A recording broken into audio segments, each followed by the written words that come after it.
Kathay, what can any concerned citizen do about that? I'm glad you asked. I think that there actually are a couple of concrete things that people can do. And I think that Mike Kopp's, in talking about the change in the composition of the FCC, gives us a little bit of hope. I'm going to borrow a lot of ideas from other people. I don't claim ownership. I think that these are ones that have been around for a while, but unfortunately, over the last 3 decades, they haven't met with a very receptive audience, and now we have a potentially receptive audience in the new composition of the FCC. The first one that Mike Kopp's talked about was the FCC public interest guidelines, that we need to reinstitute something that sets some standards for broadcasters to live up to. If we create a floor, broadcasters will live up to it. As you said before, there are many broadcasters that actually, because they're owned by families or they have a commitment to journalism, they really invest time and resources into doing true investigative reporting. And in fact, they've found that audiences respond to that, that it's not like they turn off the television or they go away. They're fascinated by it. They capture eyeballs. We know that the news segment is actually a big money maker for local television. So what we want to do is ensure that there is a level playing field and that there is a reinvestment in that local news making. And that starts with supporting the FCC's push to create some guidelines for the public interest obligation, because as you say, the airwaves belong to the public.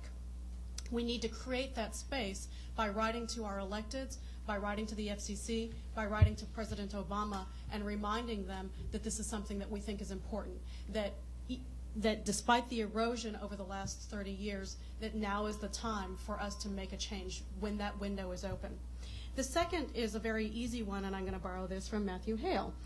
He talks about, and we've experienced it too in working with our volunteer LA media group, when we were looking at whether broadcast stations were meeting their public interest obligations, what you do is you go to each one of those stations and you sign in and you ask to look at their files, and through a very labyrinthian process, you're led into a room where you're allowed to look at files, and it's almost as if you're going to the Library of Congress to look at the last copy of the Declaration of Independence.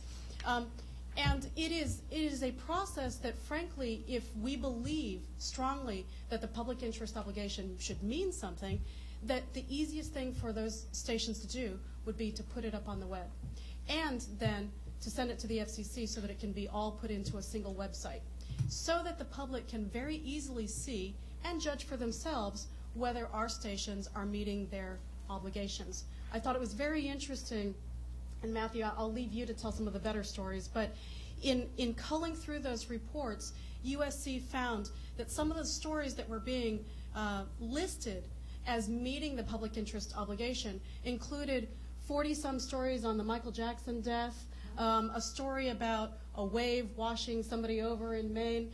And here's what happens. When media consolidates, it becomes much easier to have a single story made about the oddball thing that has a lowest common denominator that anybody could watch and maybe be somewhat interested in. So you produce a story in Maine about a wave washing somebody off of a wall, and then you can ship it across the country and plug in part of that 22 seconds of a news hole that was supposed to be dedicated to, not the 22 seconds, but the news hole that was supposed to be dedicated to actual news. So openness and transparency in reporting, putting those things on the web, and then also filing it with the FCC. The third is that we are hoping that the FCC, with its new composition, will step up to the plate and engage in an audit regularly of broadcasters. And by that we mean, if they were to go through a process where randomly choosing 10% of broadcasters each year to review their licenses in greater depth, and then perhaps to create a probationary category for those licenses that are not up to snuff, I think it would send a message to all broadcasters that we're watching, the public is watching, and it's time for them to live up to their public interest obligations.